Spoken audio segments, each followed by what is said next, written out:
So few days ago, and we kind of lost it, right? Like in the shuffle of all the craziness, the president of the United States announced the Patriot Games, if I'm not mistaken. Again, not American, not I don't live in the US, so not hating on anything, not having a well, I have opinions, but not directly affected by it, just observing, right, and trying to make sense of it. Also, he announced the Patriot Games, right? Like four, and I have the dates here.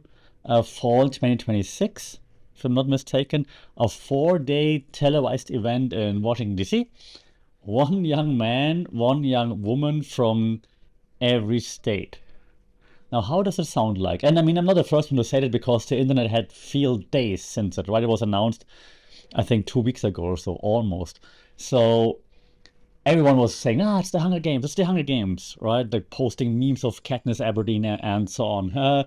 Hunger Games, so funny. You're laughing, but you're kind of missing the point here, because Trump isn't priming you guys to, like, murder each other, of course. He isn't copying a movie. He is building, and if that's the wrong term, it's because I'm not a native speaker, like a kind of like a civil religion. He doesn't want these kids to die, of course not, but he wants them to submit. He wants a patron of pure American youth to kind of prove what they're all about, to prove that his version of the country, binary, athletic, obedient, is the only one that matters. So welcome to today's episode. And as a German, maybe I can even volunteer as a tribute.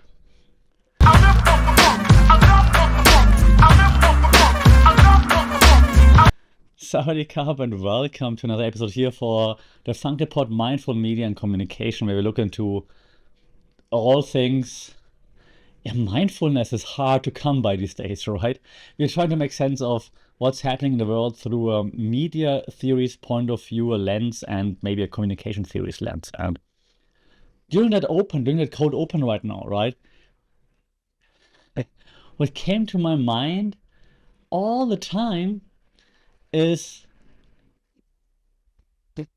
it sounds eerily familiar. I mean, it's not like the same exact thing happened anywhere before, except in movies, but again, German native.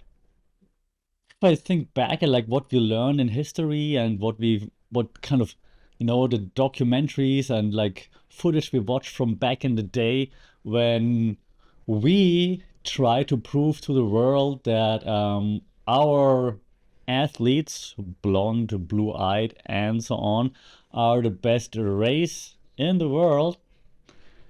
I mean, you know what happened, and you know what it can lead to.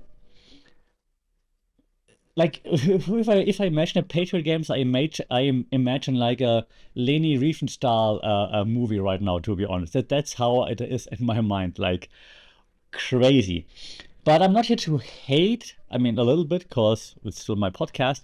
But I'm trying to make sense of like it, like why announce it now? Why even plan such a thing like that, and so on? Like, what's the communication philosophy behind that? Okay. So I had a few facts written down that's to just make sure I don't get it wrong. So yeah, announced December 18th, so 12 days ago. Patriot Games as part of the Freedom 250 initiative, which is separate from the America 250 Commission. So there are apparently like different planning committees that want to celebrate and plan and organize things for America's birthday. Happy birthday, America. The rules: 104 athletes, strictly biological males and biological females, and I quote, I promise there will be no men playing in women's sports. And before you try to cancel me, I'm not saying that like everybody should play all the sports. Definitely not here for that. And also, as someone who does martial arts and competes, also definitely would disagree with that. But we are not here to talk about this. We're here to talk about communication theories, like how are they communicating, why now, media theories. Okay. Context of this whole thing is that this is not just like a track meet or like a smaller Olympics where he can give himself another Peace Prize. I said I'm gonna hate a little bit, okay? It's paired with the Great American Birthday, of course, the Great American State Fair Birthday Bash. And of course, we also have the UFC fights at the White House. Again, not hating on it. I'm a martial arts fan, so I watch UFC fights, even though I don't agree with everything that Dana White is doing, of course. Um, but the whole thing, and this is, I guess, where we can agree on, no matter if left, right, whatever, it's gamification. It's like gamification of the 250th anniversary of the United States, right? It's gamify everything. And that in mind, I brought you three theories, like three wise men, because I'm recording this right after Christmas, close to January 6th. Oh, wait. That's where the three wise men, that's when in Catholic countries we celebrate the three wise men. Okay, so three theories. One wise man, one not so wise man. Let's see, three theories that I brought for you today, okay? So, the first was actually one that when we discussed this in class, we sometimes have discussions about. Let's say they're usually like, and I love all my students, so they're usually like very polite, of course, but we do have opinions on that. Let me explain. So, Giorgio Agamben, he had the idea of, he calls it bare life, okay? And in this case, it applies, of course, to the American teenager. Okay, let me explain. So, in this case, the state, right, is kind of asserting a form of ownership over the body of the teenage athletes, right? So, actually, the theory is actually called the biopolitical census. Okay, so in this biopolitical census, you establish ownership over like the physical presence of a person. Okay.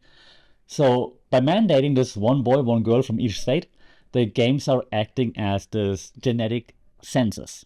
Okay, so the government is defining the ideal citizen. How does the ideal citizen who will represent the state look like? Right? What makes an ideal citizen? Similar to how my people back in the day, it's almost 100 years ago now, defined what the perfect German would look like. Okay.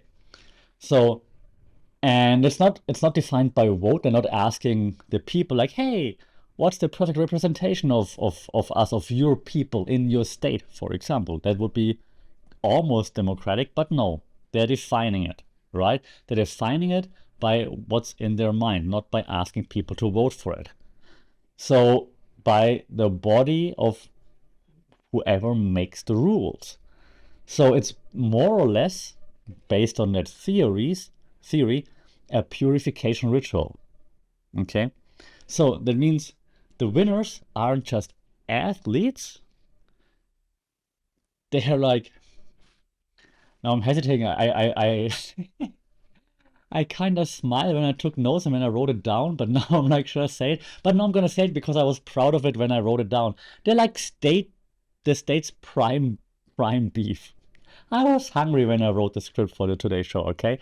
But that's the case, right? It's like, show it off. Like, here, look at and again, in my head, Leni Riefenstahl, blonde, blue-eyed. Like, look at them, look at them. Yeah. Right? So basically, stand and approve. That's the people representing us, because the government says so. Ooh. I know, that if you think about it, right? But then if you think about it, like, oh yeah.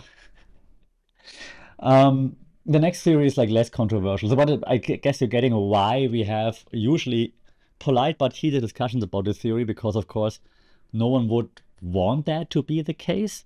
But then it's also hard to debate that it is the case, because it's like, if you think about it, you're like, well, yeah, it's not really democratic. There's no one ask about it. Like, what makes the perfect representative for us? Like, they're just deciding it, and right? So again, flashbacks to 1930s. The second theory I'm bringing to you is pure media theory, though, so less controversial for a second. We talked about it a lot on the podcast before, so if you want to hear more, check out the older episodes where I break it down in so much detail. Guy Debord, right? So Guy Debord, he talks about society of the spectacle. Like, it's a very famous media theory. in which he states that, well, we as a society, we enjoy watching spectacular things. And things in a sense of we're the spectators and we like to watch others doing crazy cool stuff and kind of like live through them, through that. Right? So I would not have to go to the Grand Canyon, for example. I've seen so many fly-throughs and drone shots and whatnot that I can imagine how it would look like, so I don't need to be there. Of course, we know that in real life things feel different, but that's how we substitute things. That's why we like to watch extreme sports or sports in general, right? So I'm not doing, I almost said like slam dunks like LeBron, but LeBron's not. I mean, he's dunking here and there, but I guess, I mean, you know, you know what I'm saying. And so I am, I'm looking at Luka Doncic because he almost has my body type and he's still doing crazy stuff. For example, right? Okay. He also dunked twice this season.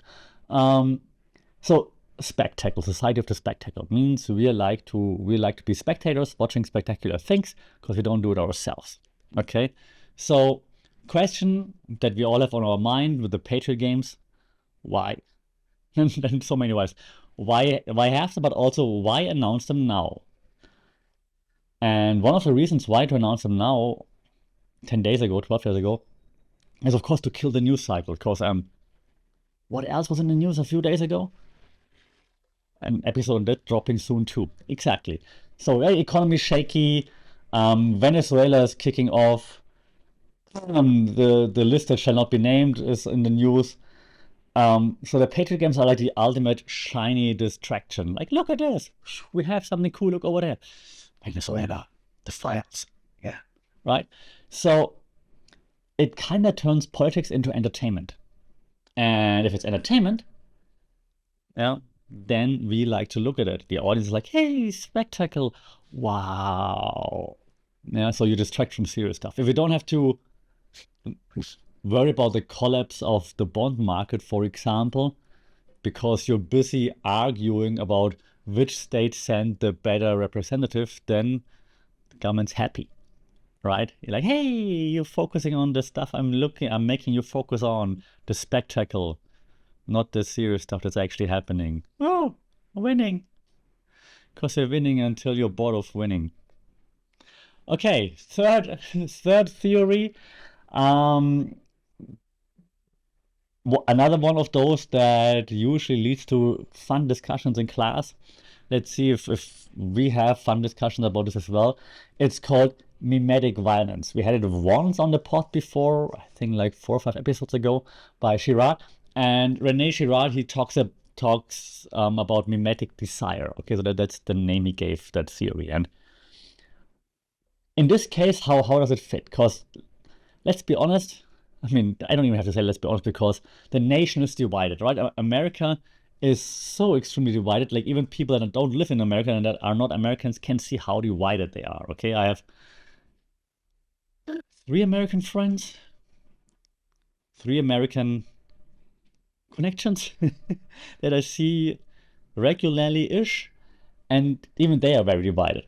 Okay, so, and a divided nation needs a way to fight with each other without actually fighting a civil war. Cost that's kind of expensive and, frowned upon for some reason in 2025, 26. Why, right? So what do? You create a proxy war. And now the proxy war inside a country cannot be a war of different nations. That's what the US is doing somewhere else. Not only the US. No, Ukraine, Israel. It's the dust levels in Bangkok are crazy these days. So proxy war inside a country, how to do it? Well, can't really have a proxy war, but hey, Patriot games sounds kind of fun. We compete against each other, right? So we kind of like channel our inner hater, right? Red state versus blue state, for example, into that's gonna happen into ritualized competition, right? So hey, let's go. We will have our own anthems probably. We will have like uniforms and stuff like this, right? And so we sacrifice the privacy of those teen athletes, whatever. Not only them, of course, but we sacrifice all of this to kind of like satisfy the urge of going to war with each other. So it's a pressure valve somehow for society that wants to kind of kill itself, right? Because if there's one thing that I'm also always astonished by is when I see American debates, discussions. Okay, that's the wrong term. It's not debates, the discussions. That would mean that it's somewhat civilized. Especially online, arguments online, right? Trade X and stuff like that. And people going at each other with such a vitriol. It's crazy. Like my last, usually, I only get interactions for the pod on the socials, or yeah, I see the listens on Apple Podcasts and Spotify and so on. This last one about Erica Kirk was the first one that kind of like got some traction on YouTube as well. And my lord, did I get many hateful comments. It's crazy. Like, yo, America, what's up? Maybe the Patriot Games are a good thing for you. All right, before my voice is leaving me completely right now after recording a few episodes today, cause so many things to say, and well, tomorrow is 31st, so no recording tomorrow, and on the 1st, also no recording on the 1st. Gotta take at least 2 days off, I think, right? Well, depending on who America is taking over and what they're announcing again. But takeaway for this, okay? In 2026, in a few days, citizenship isn't a right anymore. It's a varsity sport. And if you don't make the team, you might not matter. And is this something you want to participate in? That's the question.